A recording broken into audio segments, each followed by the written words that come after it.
دوستو آپ میں سے اکثر لوگوں نے نوٹ کیا ہوگا کہ بعض لوگوں کی سوتے وقت منہ سے رال ٹپکنا شروع ہو جاتی ہے۔ یہ ایک چپچپا سا لیکوڈ ہوتا ہے اور بعض دفعہ اس کے نشان منہ پر بھی رہ جاتے ہیں۔ دوستو منہ سے نکلنے والا یہ لیکوڈ سلیوا یعنی ہمارا لعاب ہوتا ہے۔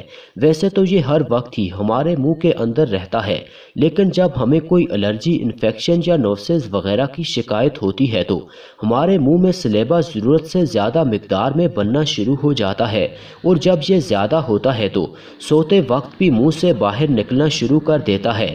اس سلیوا کے نکلنے کا کوئی نقصان تو نہیں ہوتا، لیکن پھر بھی بندے کو اریٹیشن ضرور ہوتی ہے۔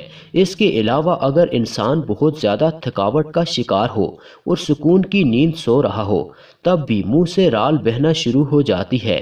اس کی ریزن یہ ہوتی ہے کہ انسان اتنی گہری نیند میں چلا جاتا ہے کہ اس کے منہ کے مسلز بھی ریسٹ میں آ جاتے ہیں اور لعاب کو روکتے ہی نہیں ہیں، جس سے وہ منہ سے باہر آنا شروع ہو جاتا ہے۔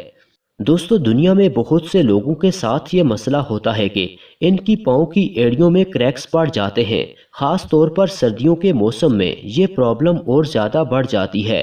لیکن کیا آپ کو پتہ ہے کہ پاؤں کی ایڑیاں پھٹنے کی اصل وجہ کیا ہوتی ہے، اور یہ زیادہ تر سردیوں کے موسم میں ہی کیوں پھٹتی ہیں؟ دوستو آپ کو جان کر حیرانگی ہوگی کہ ہماری ایڑیاں پھٹنے کی مین ریزن ڈی ہائیڈریشن ہوتی ہے۔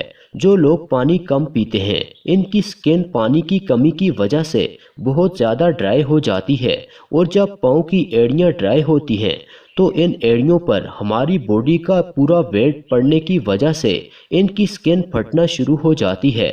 سردیوں کے موسم میں ایڑیاں اس لیے زیادہ کریکس ہوتی ہیں کیونکہ سردی میں ہماری سکن گرمیوں کے مقابلے میں زیادہ ڈرائی ہو جاتی ہے، اس لیے ہم لوشن وغیرہ یوز کرتے ہیں۔